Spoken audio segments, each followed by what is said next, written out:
The theme for the sermon this morning is that first theme from the Do You Know Him project.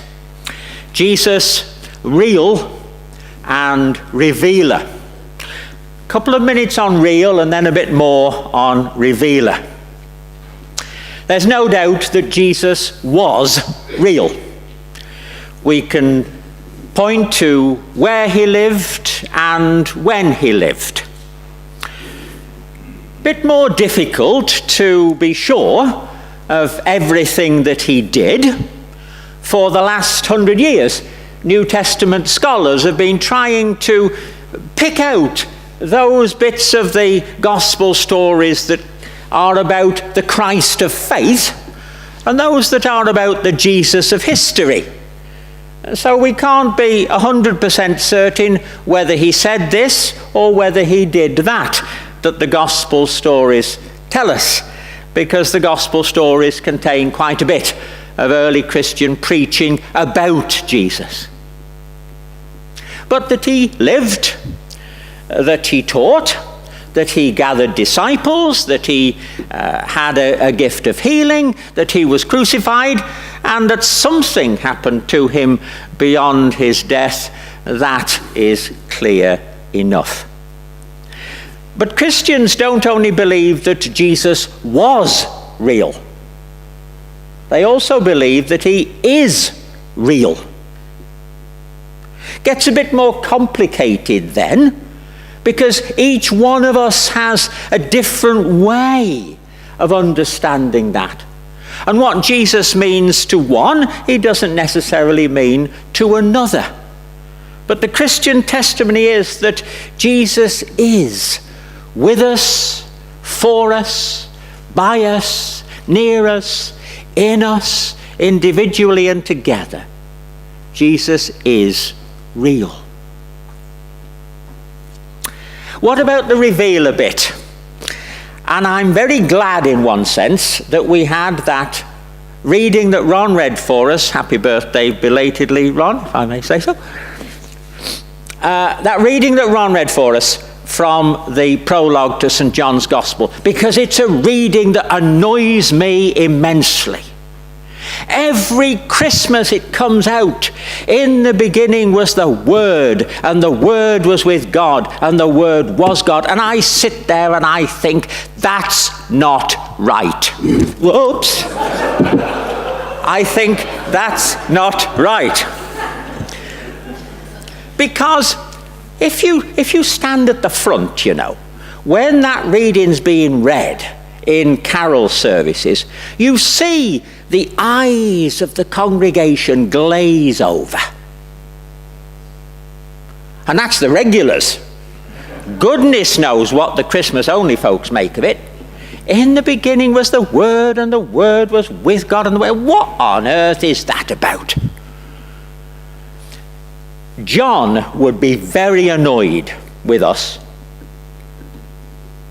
when we do that. Like I'm every time I hear it annoyed. And every time a new Bible translation comes out, it's one of the places I look at. Have they got it right this time? And the answer's no, always. Because they stick with this nonsense. In the beginning was the Word. I don't like preachers who quote Greek from the pulpit, but you've got to have some Greek this morning. John wrote, in the beginning was the Logos. I won't tell you what it means for a minute. And the Logos was with God, and the Logos was divine, and everything that came to be was because of the Logos. And all his congregation, when they first heard that, would be, yeah, we know that, yeah. Learned that in primary school, we did. They'd be saying, that's primary school stuff. When's he going to tell us something that we didn't know before? And then he changes tack. He starts to talk about John the Baptist. Just left that Logos stuff hanging there. But he comes back. And he comes back in verse 14 with a punchline that would have got them shot bolt upright in their seats.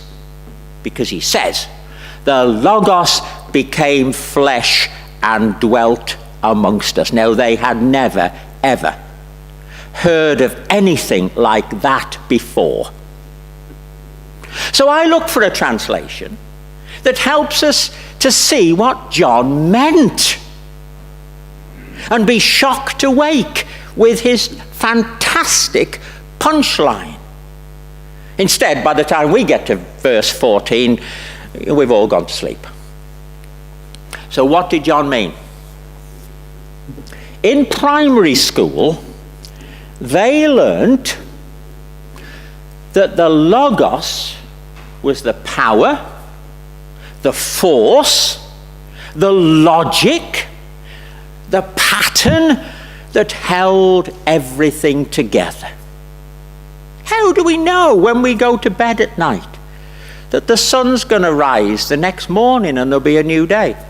How do we know every year that this season is going to follow that season?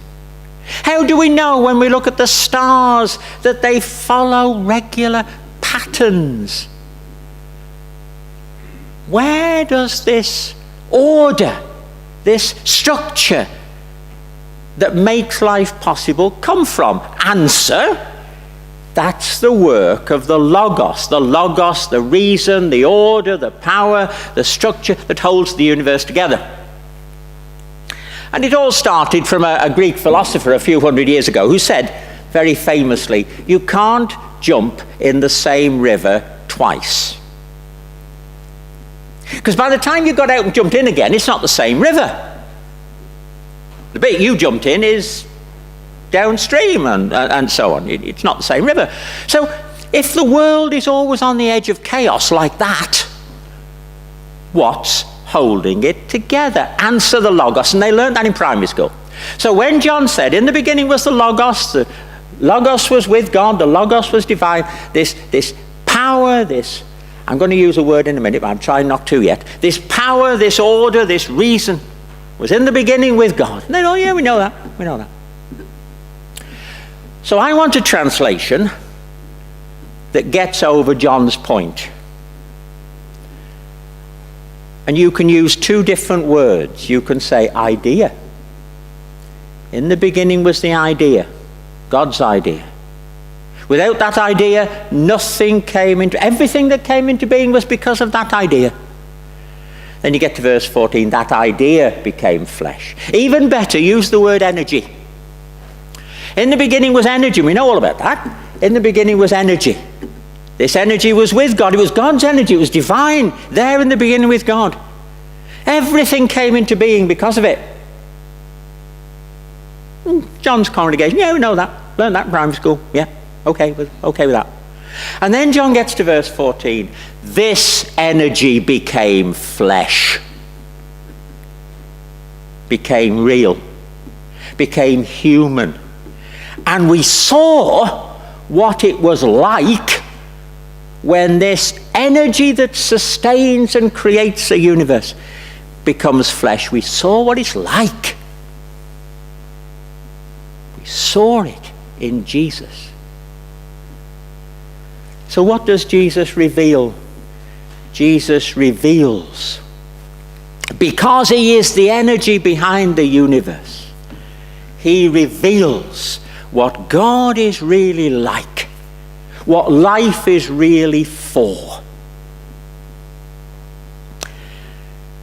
We have all kinds of words that we use for Jesus. We have all kinds of ideas about him.